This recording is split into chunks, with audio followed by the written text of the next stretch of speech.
Hey guys, what's going on? Alright, well today's the big day. The Texas Chainsaw Massacre came out on Netflix today, Friday, February the 18th. I just finished watching it about an hour ago or so, and I just wanted to get my thoughts down real quick and see what you guys thought of it, but I'll try not to spoil anything for you. I thought overall is pretty good. Like it's not bad. In terms of entertainment, I enjoyed it as a fan of the franchise. Like I watched it with my son. He wasn't as impressed. I don't know. I had a pretty good time watching it. I feel like if you're a fan of the franchise, you're going to enjoy it. There were a few things that were a little strange for me.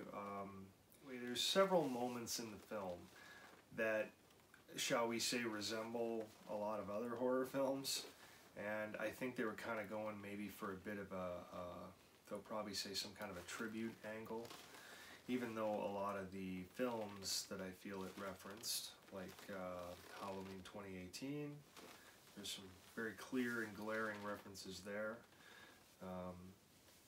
Even Halloween Kills, to be honest, because there's a tremendous amount of gore in this one, and a high body count, and I can't help but feel like they were maybe contending a little bit, because I know this was made quite a while ago, as well as Kills, pardon me, but it was well known that Kills was supposed to have a high body count. I mean, David Gordon Green had said that early on, that, you know, your Halloween Kills there's going to be a lot of kills. You know, that's something they were cool with letting everyone know, is sort of a hype thing. So I think maybe Texas Chainsaw shot for some impressive numbers, maybe because of something like that. I don't know for sure. I'm speculating, but it definitely seemed that way.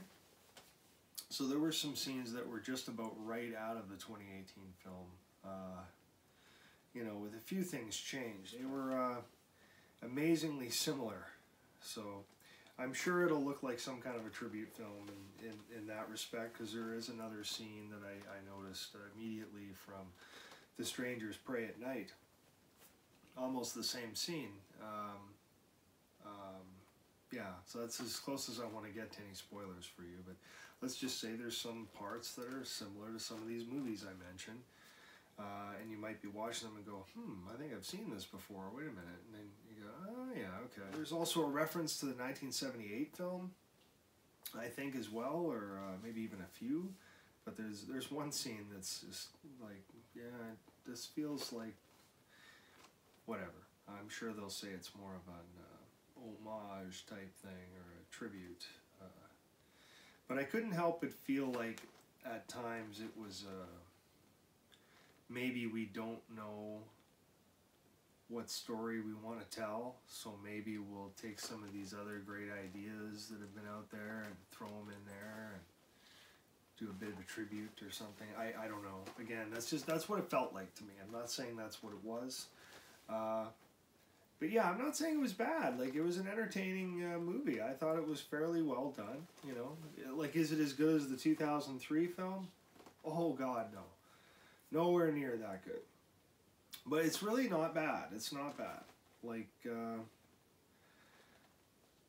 beginning was pretty good. I thought it wasn't bad.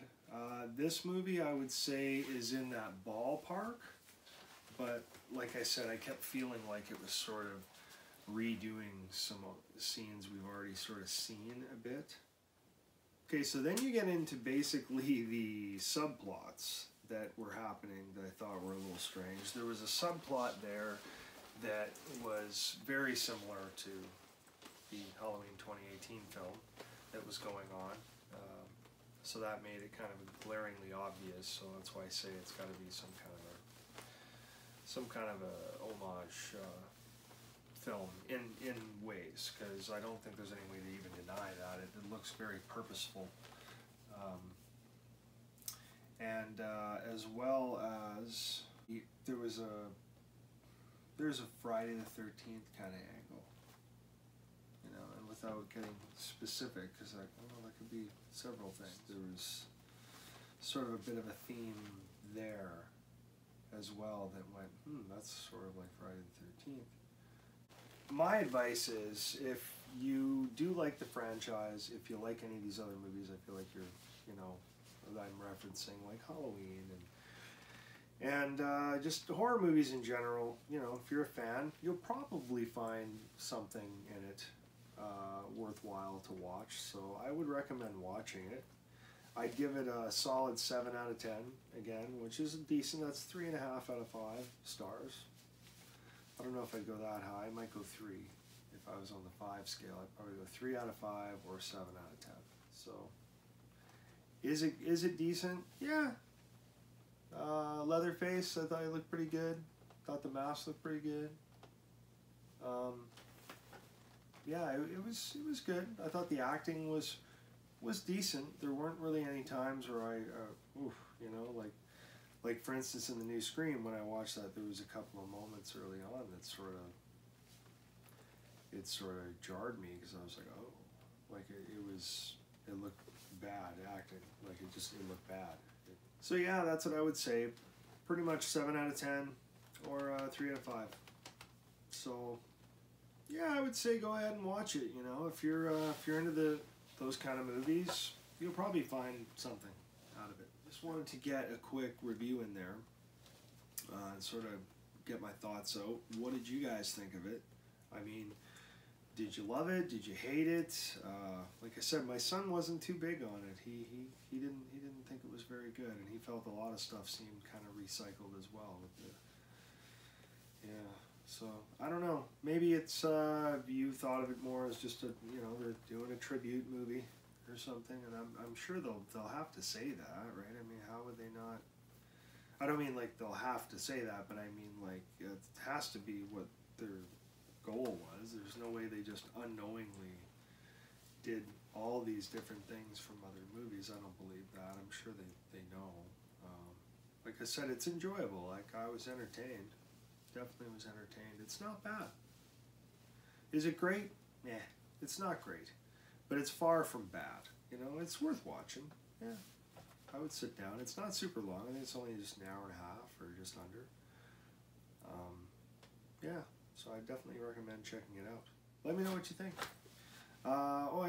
The Darkride Freddy mask up here. That bad boy, I tried on earlier today.